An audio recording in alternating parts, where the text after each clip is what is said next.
Antarctica is one of the most inhospitable places on the planet. For 6 months of the year, the sun doesn't rise. Its icy plains exist in total darkness. Temperatures are on average minus 80 degrees Celsius.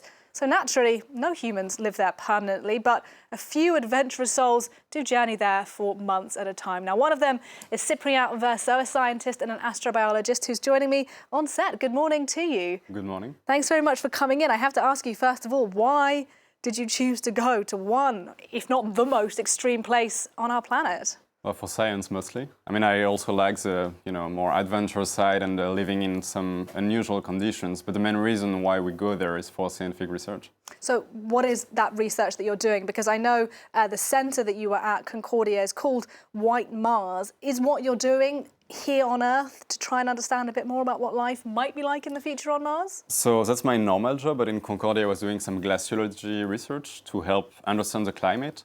But there is research on space exploration in Concordia simply because it's basically what is the closest to what a base on the Moon or Mars could be. So the European Space Agency is looking at how we adapt to those extreme conditions. Paint me an average day of your life. As I said, it's minus 80 degrees Celsius. You are a team of just 12 people. It's dark for, what, 2/3 of the time that you're there. What did your days look like? What did you do? Well, in the morning I went outside, so because I was doing, as I say, glaciology research, so I went outside for some observations, for sampling. So it was a very, very peaceful time when I was the only human being outside for hundreds of kilometers. And so the morning mostly outside in the cold, and then in the afternoon I was taking care of my other job there, which was station leader of the base. And tell us a little bit about what I imagine are quite significant physical challenges. For example, I think I saw an image earlier of an egg or something that was trying to be cooked and had already frozen before it had got out there. What do you eat? What are those kinds of things like when you're there? Well, so the most obvious challenge is the cold, because it can go down to below minus 80 degrees Celsius, and with the wind chill, with the wind, it can go down to minus 100 or below. But then there is also the night. You have a very long night, including 3 months when the sun does not rise above the horizon at all. You have hypoxia, you have a low oxygen level, about 60-something% of what you have here. So that affects your physiology, your sleep, and your health in general. What about your mental health? Do you get lonely, isolated in a place like that? I think it depends a lot on people. I mean, fortunately, there is a harsh selection, so you can select out people who would be most affected. But still, I mean, when you are like for months in the night and isolated and always with the same people in a confined place, yeah, everybody's affected to some extent. Yeah, and you were there for 9 months, weren't you? I wonder, when you did come back to France, what was life like? How did you readjust to quote-unquote normal life where we are here? Well, it took time, but I didn't come back directly to civilization. I spent some time in Australia with my brother, like camping in nature, so I had a very smooth readjustment.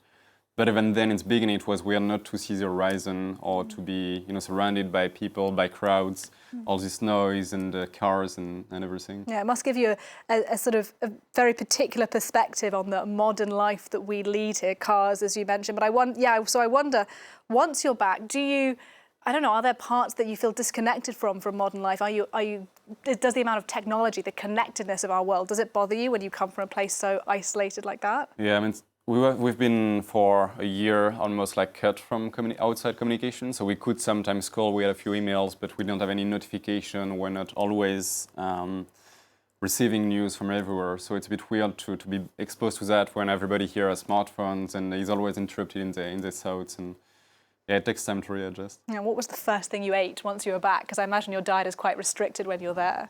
Yeah, I mean, sadly I don't eat the thing I wanted because I arrived quite late, but the day after I ate a lot of fresh fruits. Yeah, mostly fresh fruits. So fresh fruits unavailable when you're in Antarctica, is that right? Yeah, because we had frozen food, basically, because the temperature is never positive outside, so we can just store everything in containers and it stays frozen, but we don't have anything fresh. This is your book that you've just written. It is in French. I'm going to pronounce it very badly in French. Antarctique, in English, an Antarctic Winter. Tell us a little bit, what can we find when we peek inside? So it's basically the story of the mission from my point of view. So it starts from the selection process with some tests, for instance, crossing a tunnel in flames or camping on a glacier, things like that. And I tell the trip to Concordia. I took an icebreaker and some plane, and it took about 3 weeks total to get there, which was a very, very beautiful journey. And then I speak about life there, so daily life, science, a lot of anecdotes as well. And are you heading back? What's next?